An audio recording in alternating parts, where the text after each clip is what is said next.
Welcome to Dweller of the Dark. We are a channel honoring the yellowed and blackened bones of many prominent authors. We will be digging up several obscure, strange, and forgotten authors who influenced many of the great horror, science fiction, and fantasy writers today. More tales of the horrifying, obscure, strange, and forgotten are climbing out of the tombs. Subscribe, comment, like, donate, or I'll send Thaddeus Forge to steal your heathen soul. Unknown horror masters, send us ghoulish delights for the Skull and Bones collection. Your pound of writer's flesh will continue to feed our ghouls for now. Books, websites, podcasts, in the links below. Children of Horror, Legion of Ghouls. Tonight, The Werewolf Snarls by Manly Wade Wellman. First published in Weird Tales, March 1937. "I want you to meet Mr. Craw," prattled Lola Werther to me. "He claims to be a werewolf." And she turned, fluttery hands, fluttery white shoulders, fluttery blonde curls, fluttery skirts of green silk, to lose herself in the crowd of noisy guests at the bar. Mr. Craw and I took 2 or 3 steps together, as though we both sought quiet. "Sit down," I suggested, and we dropped upon a divan in the half-gloom behind Lola Werther's big grand piano. Then we looked at each other. He was a huge, high-shouldered creature in rather seedy dress clothes, with coarse black hair grown low on his forehead and around his flat-lying, pointed ears. His long anvil of a chin lay snugly between the wings of his collar. His long poignard of a nose lay upon his chin, and his mouth caught between was as tight and lipless as a slit in leather. The pallor of his face accentuated the wet licorice black of his eyes.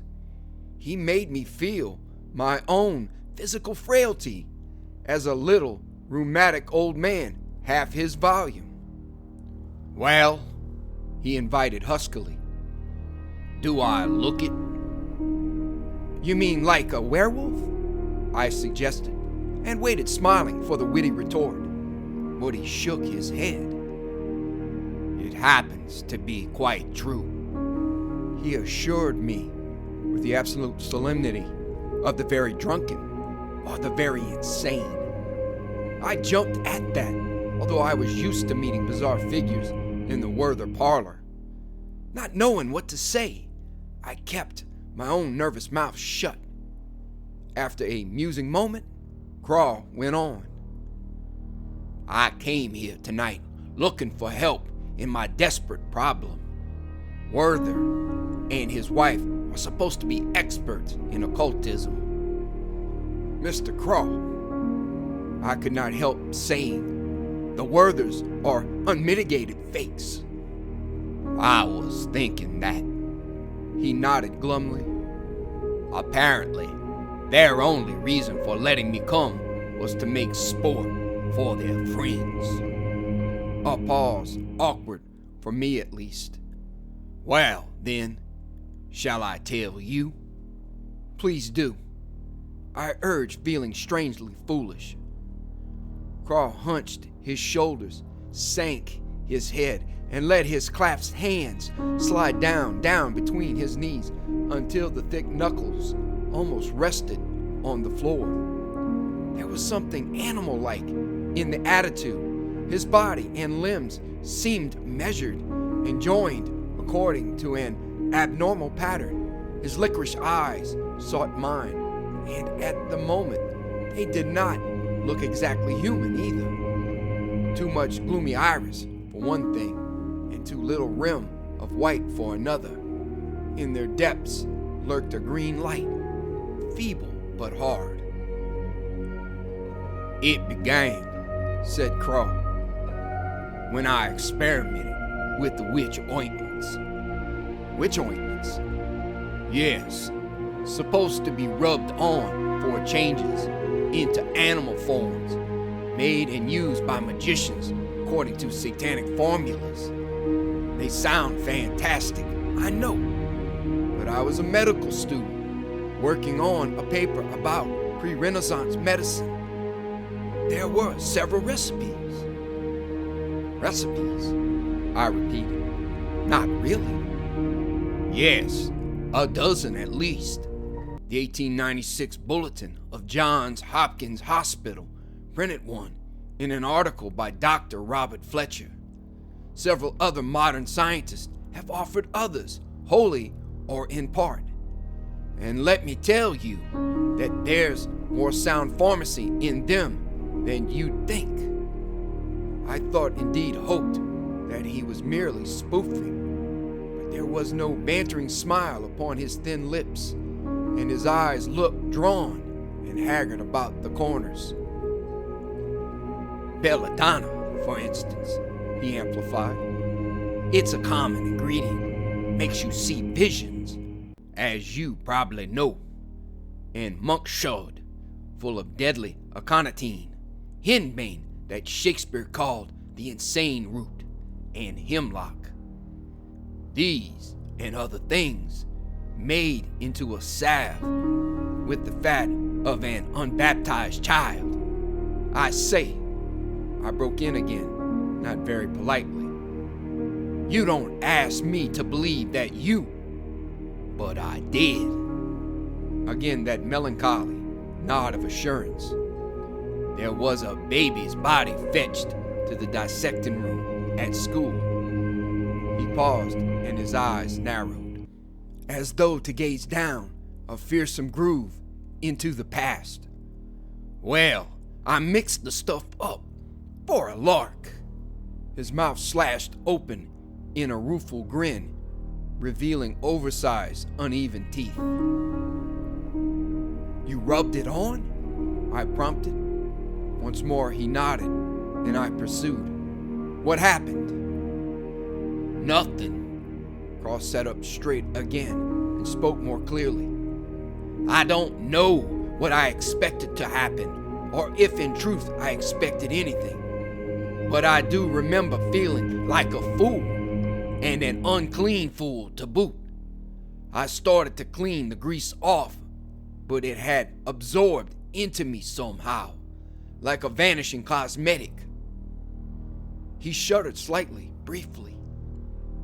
As I say, nothing happened all that day, or that night, or the next day. But the next night, and his voice dropped suddenly to a breathy mutter, was the night of the full moon. On the instant, I remembered a host of stories with which my childhood nurse had regaled me. Stories about the full moon and its effect on the human soul and fate. Few of them had been pleasant. Craw was plunging ahead.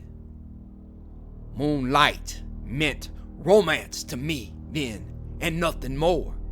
Collegian-like, I went on a riverside walk with a girl, a liberal arts sophomore.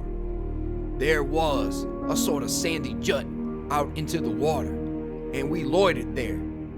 Something I said made her laugh, with her face turned up to me in the moonlight. Then she stopped laughing, and her mouth twisted like a snake when you step on it. Whatever for? I almost gasped. Her eyes on my face were frightened. Carl leaned suddenly toward me. I caught, or fancied I caught, a whiff of musky odor as from an animal cage. In spite of myself, I slid back and away from him on the cushions. I had just remembered that there was a full moon tonight. Again, Craw's tense voice.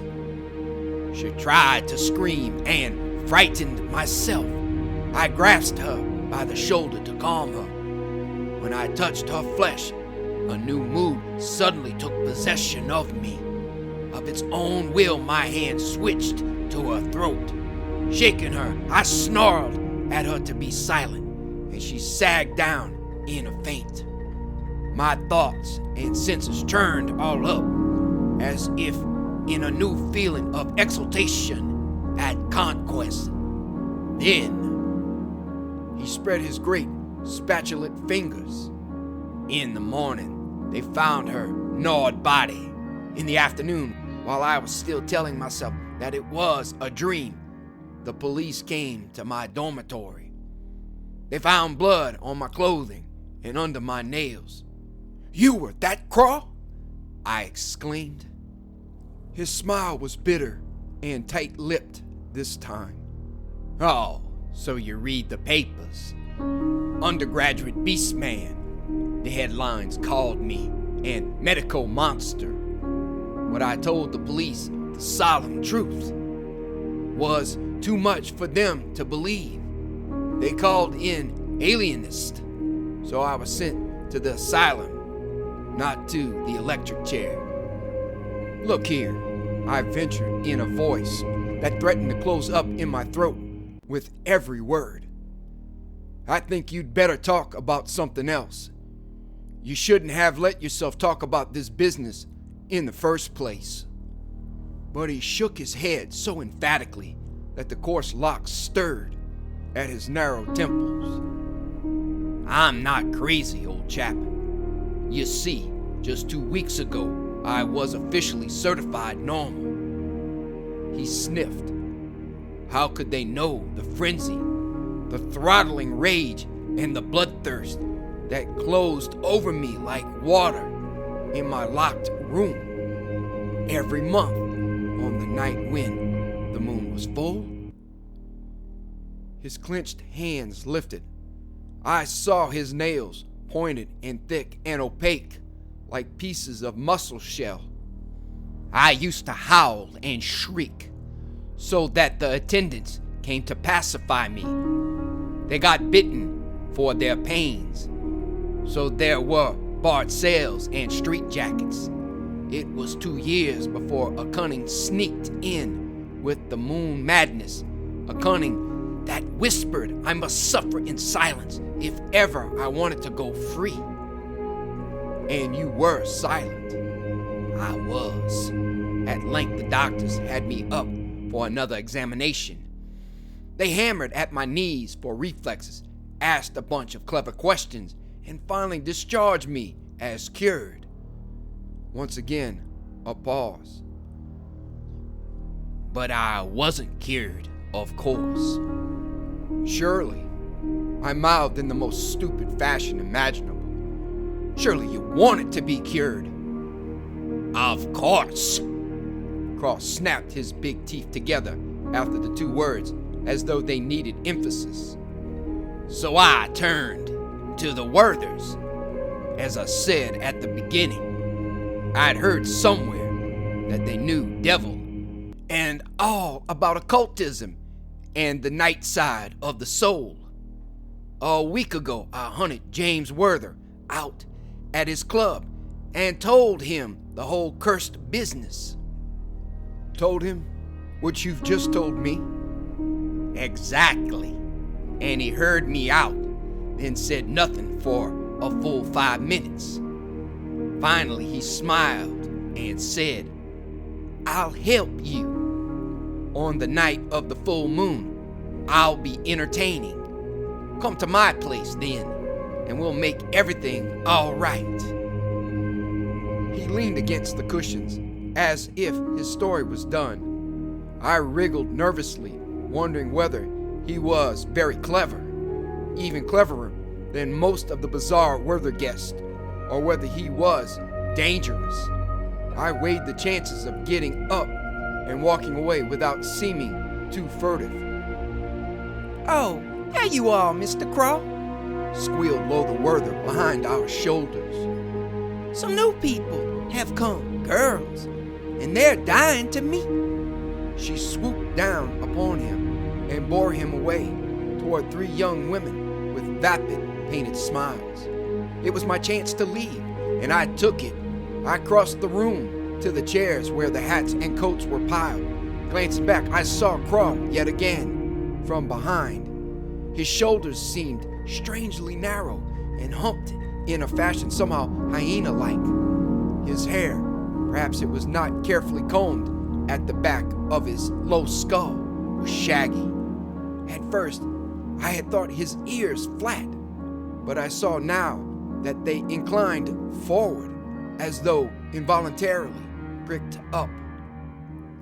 "He claims to be a werewolf." Lola Werther was finishing her introduction, and a tinkle of laughter ascended all around. I got my things and left without being noticed. That was last night.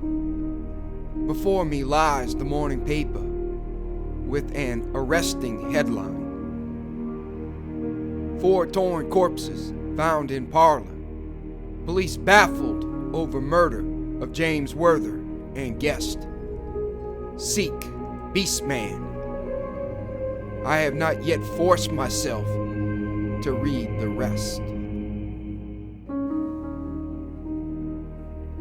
Thank you for listening. Have a great night.